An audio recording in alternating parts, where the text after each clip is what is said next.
Uma imensa alegria estar aqui pela primeira vez no Congresso do Rio Grande do Norte.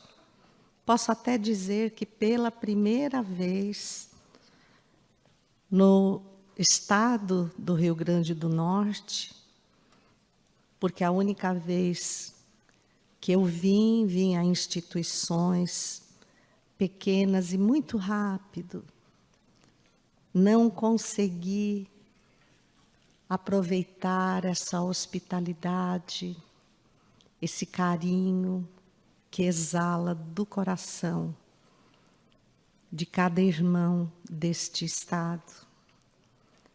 Agradecer a Jesus, o divino amigo, que nos criou um caminho, nos mostrou o roteiro, e que tão bem a Federação Espírita do Rio Grande do Norte segue entre desafios intensos e que pós-pandemia, talvez no maior deles, porque nós dizemos que estamos tentando voltar à normalidade, mas cá entre nós, nenhum de nós está normal. Já não éramos. Eu não sei qual é a qualidade que o bichinho da Covid tem, que fez muitos de nós esquecermos Jesus, nos distanciarmos de Deus, da casa espírita, do Evangelho. E quando sentados aí, que é um privilégio sentar aí, aí ficam os menos devedores. Olhando este painel central, eu sou o pão da vida. Eu me quedo perguntando se nós, os espíritas, fora aquele perfil católico que tivemos com absoluta certeza por tantas e tantas vidas, aquele Jesus, Filho unigênito de Deus que veio para tirar os pecados do mundo, se nós hoje espíritas sabemos realmente quem é Jesus. Porque só sabendo a verdade sobre ele, e foi ele que nos disse, conhecereis a verdade, e ela vos libertará. Então, só quando conhecermos a total verdade sobre o Cristo, e que o Espiritismo nos mostra grandemente, mostrando também que não temos sido bons estudiosos do Espiritismo, porque o Evangelho que conhecemos, ou os 4 evangelistas, o Novo Testamento, o Evangelho segundo o Espiritismo, é uma nesga da lição que a boa nova, a notícia feliz, reveladora, que é Jesus, nos trouxe. De tal forma que o apóstolo João, aquele que foi o último a desencarnar, cujo evangelho é extremamente rico, e nós trouxemos aqui 2 citações, uma do livro Boa Nova, do Humberto de Campos, o nosso irmão X, pela abençoada psicografia de Francisco Cândido Xavier, no seu capítulo Na Escola do Evangelho, que se refere a uma citação de João, no capítulo 21, versículo 25. Há, porém, diz o apóstolo, ainda muitas outras coisas que Jesus fez, e que se cada uma fosse escrita, cuido que nem ainda o mundo todo poderia conter os livros que se escrevessem. Só isso já nos mostra que o que há escrito e que nós consideramos, não quer dizer conhecer, o grande caminho, o mapa que nos aponta o roteiro seguro, imagine o que não foi escrito, mas que Jesus, que por Ele mesmo nada deixou, foram os evangelistas que fizeram os apontamentos, o que Ele viveu, o que Ele exemplificou, e que está tão esquecido dentro de nós. Ditos cristãos, sem confiar plenamente no Cristo. No livro Há Flores no Caminho, do Espírito Amélia Rodrigues, no meu conceito, a poetisa do Evangelho e principalmente da história de Jesus, através da mediunidade de Divaldo Pereira Franco, logo no início, há um capítulo intitulado Autenticidade Histórica do Evangelho. E ali nós vamos encontrar que o Evangelho de João, também chamado espiritual, a impressão é que os demais escreveram o que viram na terra, o que ombrearam na convivência com Jesus. E o olhar de João avançava além da vida limitada da terra e desdobrou os cenários da convivência espiritual com o Cristo. Segundo Orígenes, chamado pai da Igreja, mereceu um comentário feito no século III. Ousamos proclamar que a flor de todas as Escrituras é o Evangelho dado por João. Não lhe pode perceber o sentido quem não tenha repousado no coração de Jesus, ou não tenha recebido de Jesus Maria como mãe. Lembrar que quando Jesus chegou à Terra, Israel era uma ilha de monoteísmo. Era o lugar, por assim dizer, em que se acreditava num Deus único, depois de mais uma escravidão, essa de mais de 400 anos no Egito, depois o êxodo, a direção a caminho de Canaã, a condução de Moisés, o grande legislador hebreu. E aí há uma curiosidade tão especial que eu vou citar para que nós avaliemos o que precisamos fazer hoje para atinarmos com a compreensão do Evangelho de Jesus. E a prova de não termos compreendido é que andamos desesperançados, oprimidos, às vezes desacreditando da melhoria da terra.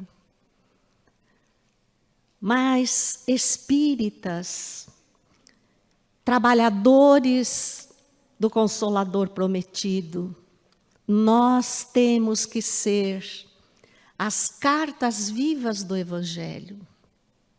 Conforme Paulo, na impossibilidade de estar presente em todas as igrejas que fundara, sob a inspiração de Jesus, começou a escrever cartas que podemos afirmar com absoluta certeza que eram ditadas pelo próprio Cristo. E ele mandava os seus companheiros às igrejas para que eles fossem cartas vivas do Evangelho. Ou seja, para que eles vivessem o que aprendiam com Jesus. Enquanto nós não formos cartas vivas do Evangelho, por mais que conheçamos a didática espírita, por mais que tenhamos condições de falar sobre o espiritismo, enquanto não o vivermos, não o vivenciarmos, o nosso poder de convencimento será exíguo.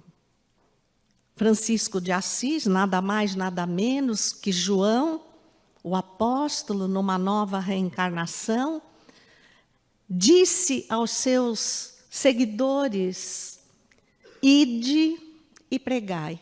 E só em último caso utilizeis a palavra. Ao contrário do que nós compreendemos por pregar, vir ao púlpito, falar do que sabemos, isso às vezes é tão vazio, porque a intelectualidade e a mensagem do Cristo é amor, é vivência, é sentimento. Eu posso declarar tudo que está nos evangelhos, mas se eu não tiver uma mínima vivência ante os desafios da terra, eu não sei verdadeiramente o que é o Evangelho, e as minhas palavras serão frias, não penetrarão as almas, não tocarão os corações, porque Jesus desceu dos altiplanos siderais, Ele, o governador do planeta, que anunciou no seu transcurso na terra: eu e o Pai somos um. Antes que Abraão existisse, eu sou. E nós nunca desvelamos, espíritas que somos, o que essas duas afirmativas realmente querem dizer, para nós darmos o primeiro passo de conhecer o Evangelho trazido pela maior carta viva da sua exemplificação, que tomou para si a administração planetária, mas não pegou a casa pronta. Ele a modelou, conforme nós vemos André Luiz, no livro Evolução em Dois Mundos, no seu capítulo 1, Fluido Cósmico, dizendo que existem espíritos do mais alto grau de pureza, numa comunhão indescritível com o Pai. Esse grupo de espíritos, essa hierarquia de espíritos puros, são denominados os Cristos, do qual Jesus é um componente. E qual é a função deles? Eles aurem o hálito mental do Criador. O que nós conhecemos, originário do campo mental do Criador, o fluido cósmico universal.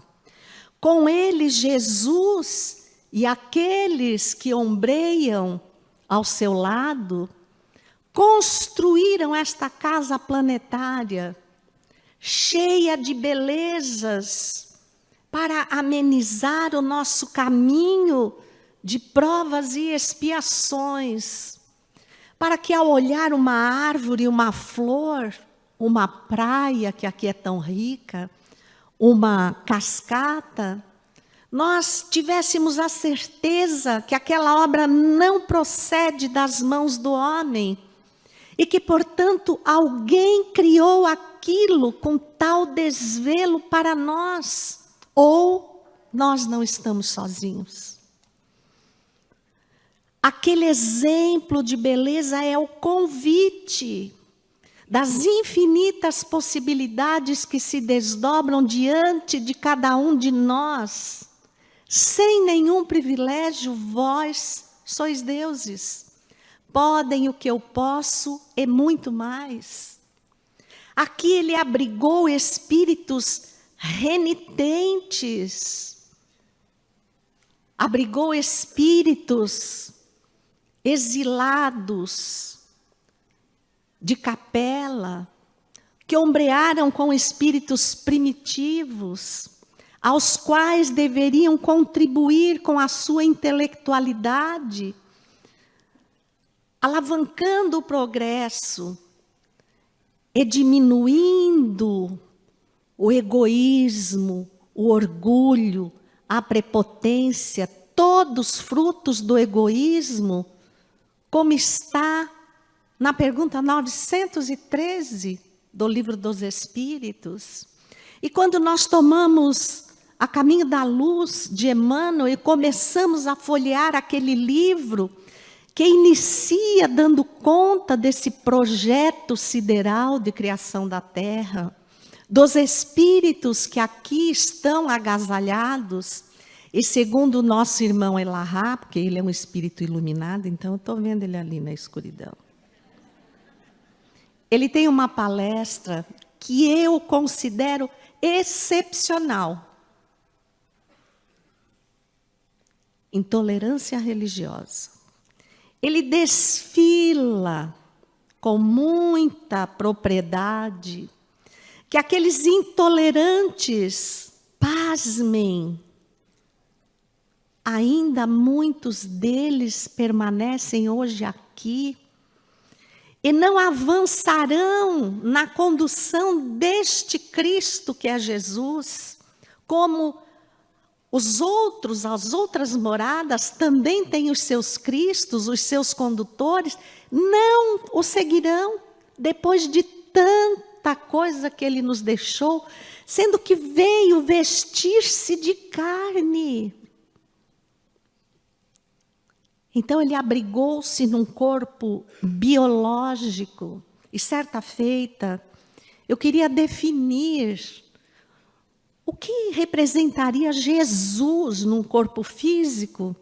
E nossa benfeitora espiritual, Maria do Rosário, disse: minha filha, um raio de sol que atravessa um copo de lama, sem perder o seu brilho. A grandeza da definição. Porque ele veio através de um ventre materno. E quando vamos novamente a Humberto de Campos, no livro Antologia de Natal, Ante os Animais, nós vemos a história da chegada do Cristo naquela célebre noite em que Belém estava convocada a realizar o censo imposto pelo imperador Augusto, e que Maria, jovem, na companhia de seu esposo José, para ela, já um balzaquiano, e ela não encontrou, eles não encontraram abrigo, não havia nenhum local para abrigá-los, além do que os olhares perniciosos que percorriam a beleza de Maria e jogavam palavras jocosas para José, fizeram com que ele percebesse, ele sentisse que corria um risco. Mas aquela sagrada família, estava cercada por uma caravana de luz, com a chefia do anjo Gabriel, que em joelhos clamou a Deus que protegesse aquele momento sublime, porque os espíritos infelizes, os obsessores, os que temiam que Jesus alavancasse o amor na terra, essa história não é de hoje, tentavam nos últimos momentos frustrar a reencarnação do Cristo. E ele veio à luz numa manjedoura humilde. É o nome poético dado àquele recipiente onde se coloca o alimento dos animais, que conhecemos por coxo, e que nada mais nos traz do que a sublime mensagem: aqui está depositado o alimento das almas, o alimento para o mundo. Tomai-lhe os exemplos. Ele foi perseguido, humilhado. Por uns ele foi reconhecido como os reis magos, que lhe trouxeram ouro, incenso e mirra. 3 coisas ou simbologias que queriam dizer que reconheciam o Messias, e a ele submetiam os poderes da terra, os poderes materiais, na simbologia do ouro, os poderes de todas as doenças, de todas as enfermidades, e os poderes sobre a morte, porque ele vinha matar a morte. Quando, no momento da transfiguração, os apóstolos Pedro, João e Tiago, esses 3 que tiveram a maior representatividade, quando Jesus partiu, que ergueram entre Jerusalém e Jope a casa do caminho, que tão bem representa as casas espíritas hoje, que nós dizemos, mas é impossível viver o evangelho aqui dentro. Todos somos melindrosos, problemáticos, mas quem eram os que recorriam à casa do caminho? E onde é que a casa do caminho estava, senão numa estrada muito complexa, por onde passavam os poderosos, os criminosos, por onde todo tipo de gente, com todo tipo de objetivo, poderia ser socorrida aos moldes do Cristo, sem perguntar quem é, de onde veio, por que está nessa situação. O primeiro momento de vida do Evangelho que nós temos que viver na nossa casa espírita, sendo esses trabalhadores para os necessitados nos encontrarem de plantão, nos encontrarem servindo, enfrentando as dificuldades, porque em nenhum momento da vida, da estadia do Cristo na terra, houve nenhuma espécie de facilidade. E Ele é o Supremo Senhor da terra. Ele não tem pendências, como nós, que habitamos um mundo de expiações e provas, que somos espíritos imperfeitos.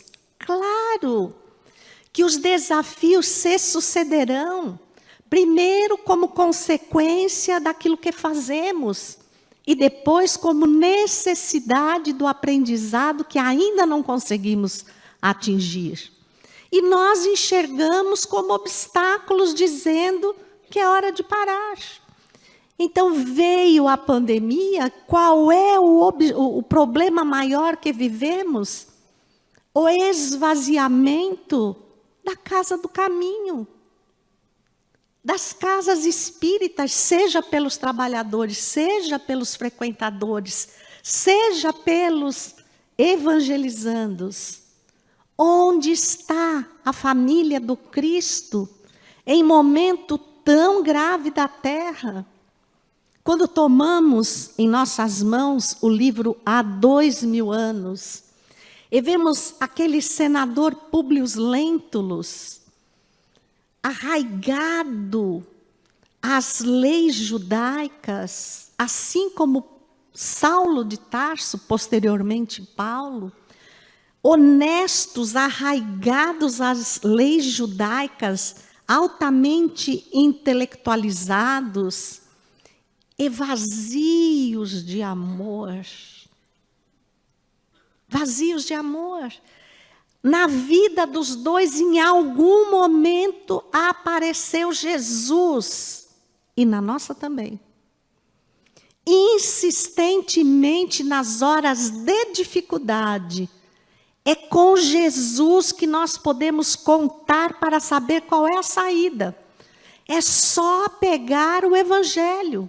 Ali nós vamos ver, ante aquele problema, como Jesus se comportou. Porque não tem problema que a gente vivencie na terra que Jesus não tenha vivenciado. Não tem. Ah, mas eu fui caluniado. Jesus também. É a célebre maledicência. Alguém falando mal de alguém, e muitas vezes em forma de calúnia, porque não é um mal real, é um mal inventado, que dói profundamente na alma. O que é que Jesus fez? Acolheu, seguiu servindo. Com quem é que Jesus mais se misturou? Com os gentios, com os impuros, com os criminosos. Até na hora da sua morte, eram 2 ladrões que o cercavam. Então, ele é o Evangelho. Os exemplos dele são o nosso roteiro. A casa, no meio dos lugares inóspitos, problemáticos, é a grande oportunidade de vivermos o Evangelho do Cristo, lendo os seus exemplos. Porque quando a gente olha para o Evangelho segundo o Espiritismo, nós vamos ver a habilidade ímpar de Kardec.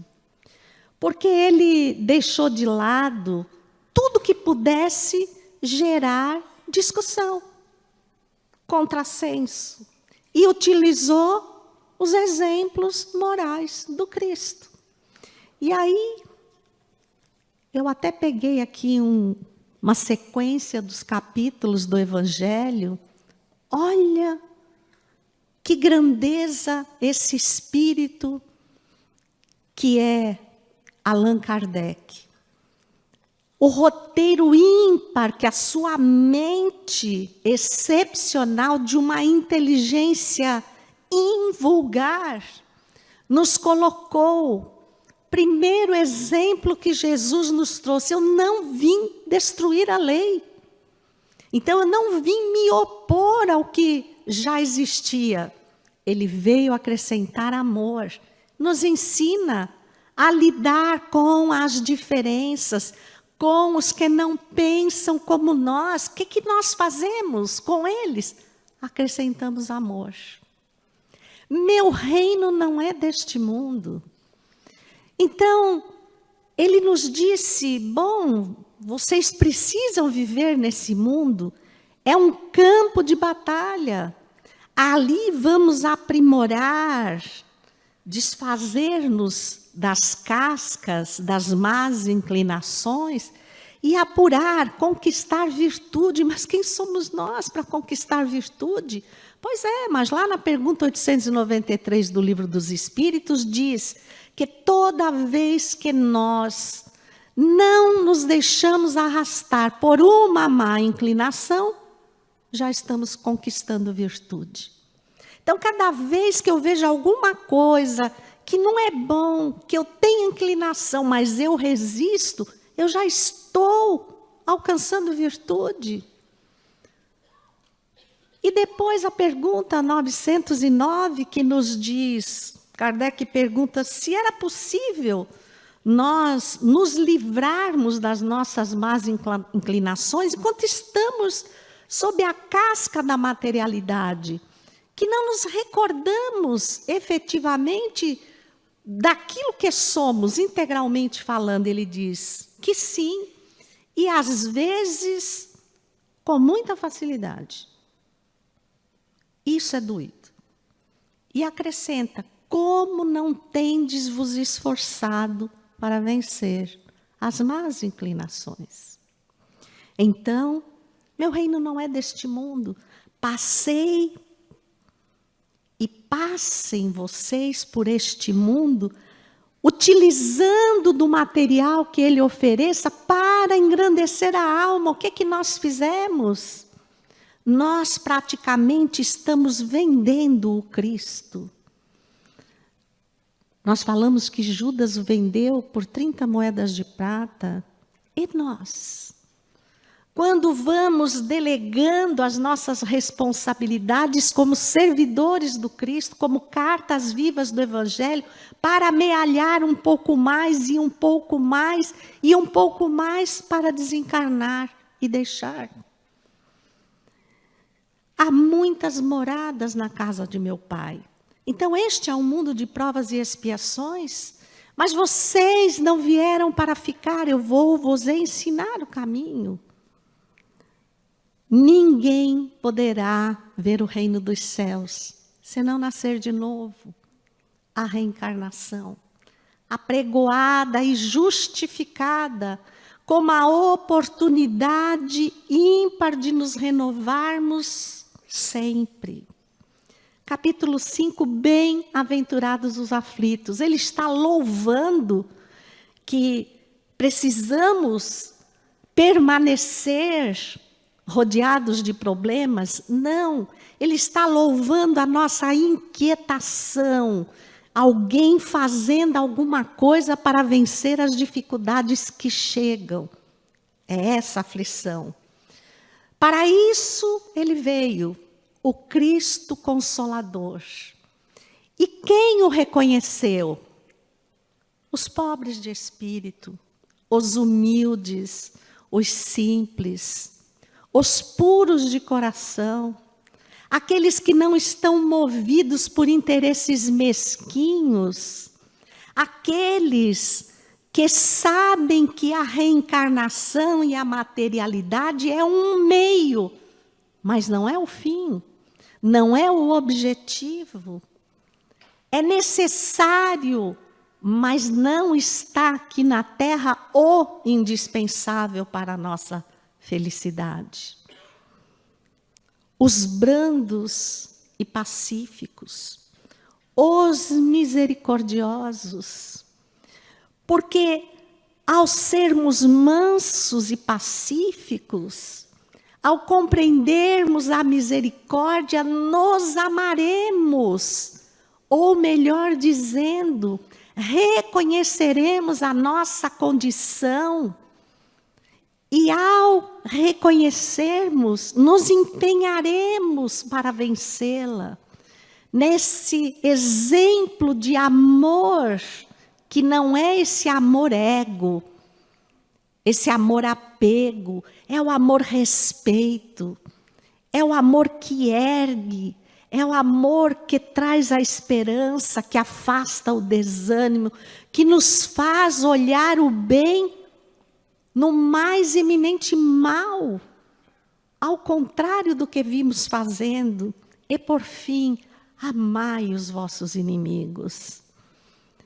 Então, nós estamos procurando um trecho do Evangelho que seja o alimento da alma, e não há trecho. Porque o Evangelho, a carta viva, maior, explícita, como guia e modelo da humanidade, é Jesus. E já que ele é um espírito alçado ao mais alto grau da ordem dos espíritos puros, Revista Espírita, fevereiro de 1868, ali temos 2 artigos, Espíritos Marcados e os Messias, segundo o Espiritismo. Vamos ver que são co-criadores em plano maior, ou seja, eles recebem o hálito mental de Deus. E com esse material criam estrelas, planetas, sóis, luas, galáxias, sistemas solares. Nós somos co-criadores em plano menor, porque as nossas criações estão sempre de acordo com o nosso entendimento, com a nossa condição moral. São criações pobres e dolorosas, que geram também alimento, porque toda a criação mental alimenta. Só que, infelizmente, as nossas criações mentais têm alimentado os espíritos infelizes, os espíritos obsessores, têm mantido este clima de desânimo, de desavença, de inquietude, de vontade de desistir. Ontem, quando estávamos vindo do aeroporto, com a nossa anja, que tinha uma novela que tinha uma anja, mas eu tenho uma anja na vida. Passamos uma ponte, que agora não me recordo o nome, e ela está toda velada de redes, e claro que ninguém precisa dizer que foi para evitar suicídios, com tanto para ser vivido. Basta olhar o céu, uma duna, que para nós é um monte de areia que muda de lugar a todo momento. Não, são miríades de grãos de areia que caminham resignadamente, levados pelo vento, sem nunca perder a vontade de mudar a paisagem, o horizonte. Nós somos miríades de espíritos criados para a angelitude. Somos capazes de utilizar a mesma matéria mental, o hálito criador, o hálito mental de Deus, e como co-criadores em plano menor, criarmos nuvens tenebrosas, quando o grande sol, que é Jesus, brilha incessantemente no silêncio das nossas almas. Ele tem o mesmo DNA que nós. Foi o Pai quem criou Jesus, que para nós é um irmão mais velho, que utilizou com sabedoria tudo que aprendeu, e que está nos dando a lição de que evoluir é não deixar ninguém para trás. Porque onde ele exerce a sua maior função, velando por cada um de nós, espraiando-se em todos os espíritos que, como esses Cristos, acolhem-lhe o pensamento e dão vida à vida. São esses que estão dentro da casa espírita, nos bastidores espirituais de cada tarefa que realizamos, da mais singela à mais complexa. Todas elas são tarefas que nos convidam à estreita convivência com o Evangelho, com os exemplos do Cristo. Eu fico imaginando aquele Jesus, nos dias que antecediam a Páscoa, naquele instante em que, vendo que ele não merecia ser condenado, aliás, nada tinha para lhe ser apontado, uma imensa multidão. Que imensa multidão é essa? Israel tinha pouco mais de 20.600 quilômetros. Então, nós imaginamos que essa multidão talvez fosse a mesma multidão que lhe seguiu os passos, que todo o entardecer o esperava nas praias à beira do lago de Genezaré, que buscou-lhe as mãos misericordiosas na choupana humilde de Simão Pedro, que se abeirava naquele lar de Betânia, onde ele sempre parava com os irmãos Lázaro, Maria e Marta. Os que estavam no dia da multiplicação dos pães e dos peixes, os que aguardaram aos pés do Monte Tabor, ou Hermon, onde deu-se a transfiguração, que sentaram-se ouvindo o sermão do monte, eram os mesmos. Quantos no meio daquela multidão não foram os que chegaram e disseram para Jesus: se quiseres, tu podes me curar? E ele disse: eu quero. E quando a cura se estabelecia, ele adiantava: a tua fé te curou. Tu fizestes um movimento. Tu destes o voto de confiança e pedistes um tesouro. Mas o que é que tu vais fazer com ele? Porque ele acrescentava: vai e não tornes a errar. Não tornes a pecar.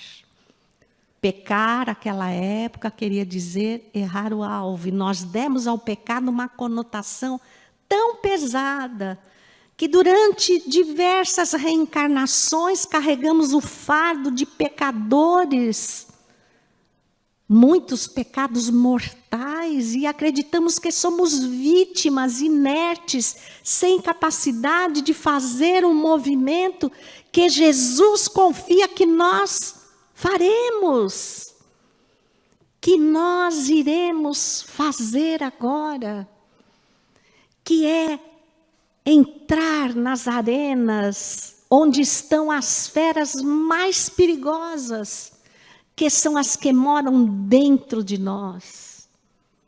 São aquelas que já nos fizeram tropeçar inúmeras vezes. Naquelas estradas em que seguíamos o Cristo e de repente mudamos de rota. Lembrem, Saulo aceitou todos os desafios da estrada, porque muita gente diz: também, se Jesus aparecesse para mim, como apareceu para Saulo, ficava fácil. Mas o que aconteceu com ele depois que Jesus passou? O que aconteceu com Públio Lentulus, quando ele aguardou a noite cair, para não ferir o seu orgulho de senador, e buscar o Nazareno para pedir-lhe a cura de sua filha Flávia? E Jesus lhe diz: por que viestes de noite? É um recado para nós. Ir de noite é quando nós vamos à casa espírita porque acreditamos que talvez só lá esteja um remédio, mas a gente não quer se envolver com isso. A gente não quer que ninguém saiba. E queremos seguir Jesus, queremos ser cartas vivas do Evangelho. Quando Maria de Nazaré, naquela choupana humilde de Éfeso, no promontório de Éfeso, sob a guarda do apóstolo João: filho, eis aí tua mãe. Mãe, eis aí teu filho. Quando, naquela noite, ela deixou-se adormecer, tomada pelo cansaço, e há tantas horas sente aquela porta humilde da choupana entreabrir-se, e mais uma vez os pés descalços de algum peregrino lhe procurava a guarida. Ela estava fraca, tentou se erguer, e quando botou o olhar, os pés estavam com marcas de cravos. Ela os reconheceu, ajoelhou-se, incrédula, pronta para lhe beijar. Ele tomou-a pelos braços e disse: minha mãe, é hora de voltares. Eu te levarei para o reino de Deus, onde permanecerás ao meu lado. E aquele mesmo anjo que lhe fez a anunciação, com uma corte celestial, veio recolher-lhe o espírito liberto. E toda mãe, primeira coisa que quer é ir de encontro ao seu filho, mas ela quis ir às areias brancas de Genezaré, onde tantas vezes foi testemunha das aflições maternais de outras mulheres que buscavam o seu filho para a cura dos filhos que tinham em seus braços. Dali, ela foi visitar as prisões de Esquilino, ouvia as preces, os cânticos que partiam das celas imundas, infectas, onde os cristãos, crianças, jovens, velhos, homens, mulheres, entre lágrimas, aguardavam o momento final. Ela era a mãe da humanidade, que visitava cada filho que o seu filho lhe oferecera ao coração. E ela então aproximou-se de uma jovem, que por um freixo da janela via um raio de sol desvanecendo na umidade e na escuridão, e soprou-lhe ao ouvido: canta, minha filha, canta. E ela começou a cantar uma música louvando Cristo. As lágrimas abundantes lhe percorreram o rosto. E de repente toda a multidão cantou sob a inspiração da Divina Mãe. E pela primeira vez, o circo calou-se. Aquele circo que gritava, tomado de desequilíbrio. Quantas obsessões ali, para ver os seus iguais serem despedaçados no meio das arenas, porque era a maior manifestação contra aquele maldito Nazareno. Mas pela primeira vez, o circo emudeceu ante os cânticos que se desdobravam às estrelas para testemunhar Jesus. Os cristãos da primeira era, o Espiritismo, o Evangelho redivivo, o Consolador prometido, só tem 166 anos. Nós, os espíritas, somos os cristãos da nova era.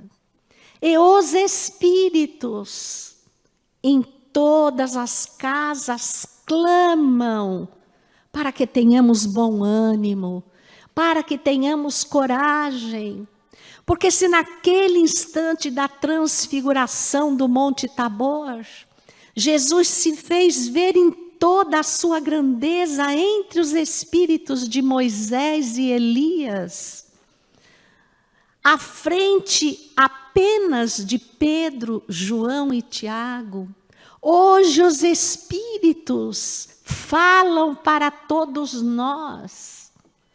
Não podemos dizer que não temos certeza, que estamos em dúvida, não nos cabe mais essa falsa defesa.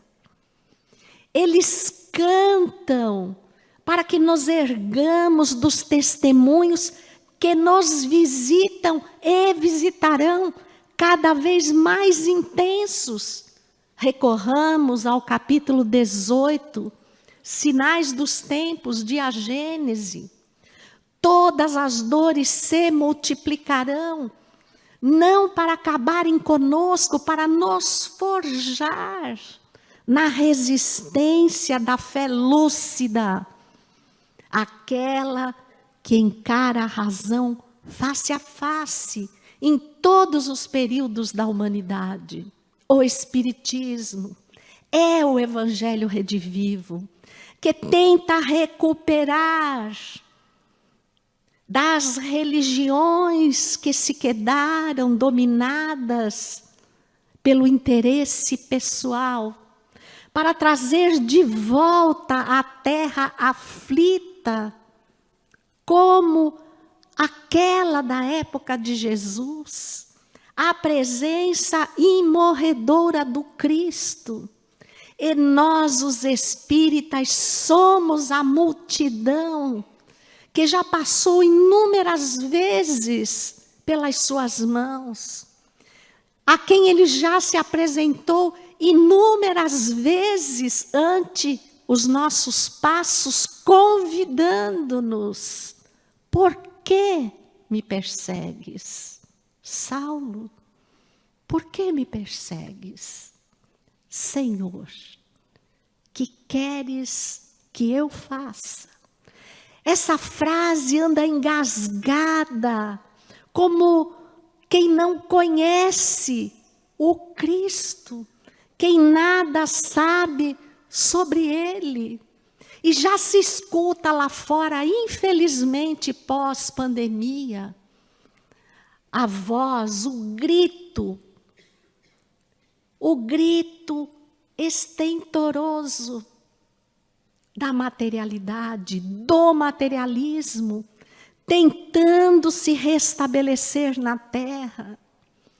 É como se novamente estivéssemos todos ante o palácio de Pilatos e ele nos desse a chance de escolher qual seria o prisioneiro liberto, como era hábito a Roma conceder a liberdade de um prisioneiro.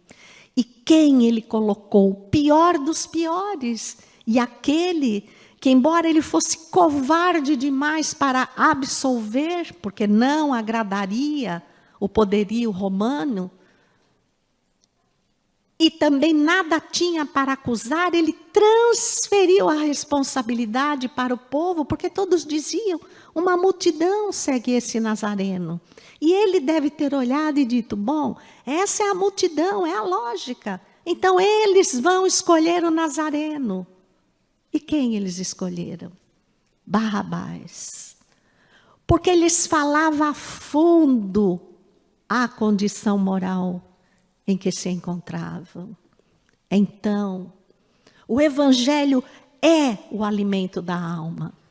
Mas eu me reconheço uma alma, ou eu apenas penso que sou este corpo que necessita de adereços, confortos, futilidades?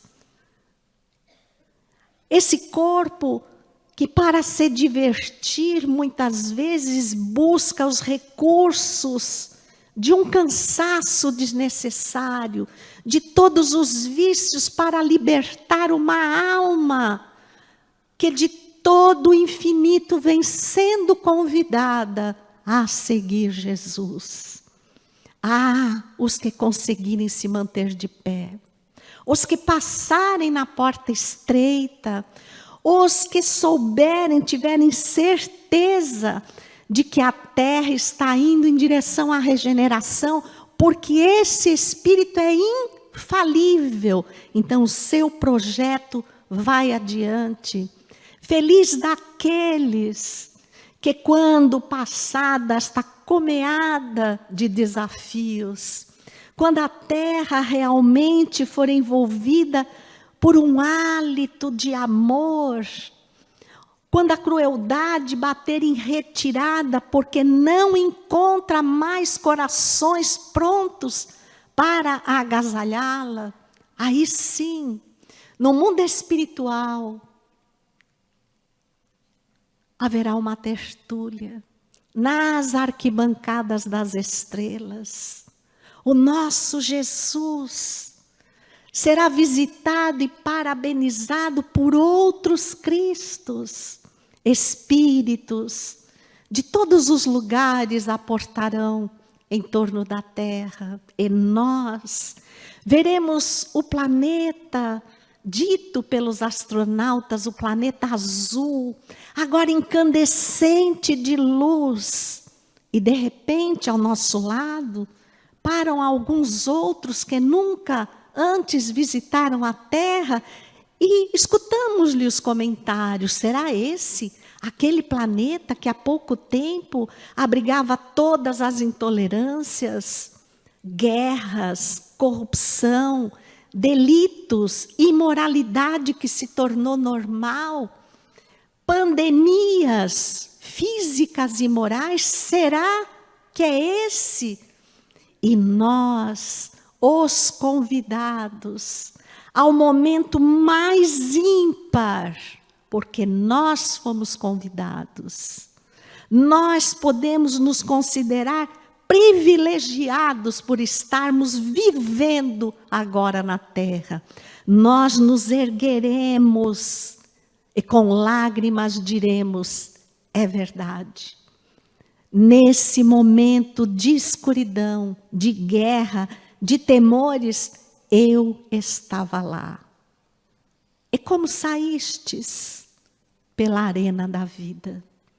As feras da materialidade destroçaram-me o corpo, porque definitivamente eu segui o Evangelho, eu testemunhei Jesus, eu deixei no lodo da terra, nos tempos de escuridão, uma marca, uma pegada pequenina, que os que vieram atrás foram seguindo. E a multidão de servidores do Cristo foi deixando essas pegadas para hoje estarmos aqui em torno daquele que para nós é o alimento da alma, o Evangelho maior, que se resume no amor, o nosso Jesus Cristo, a quem louvamos e agradecemos em momento tão especial quanto este. Muita gratidão. Que Jesus faça morada no coração de cada um de vocês. Muita paz.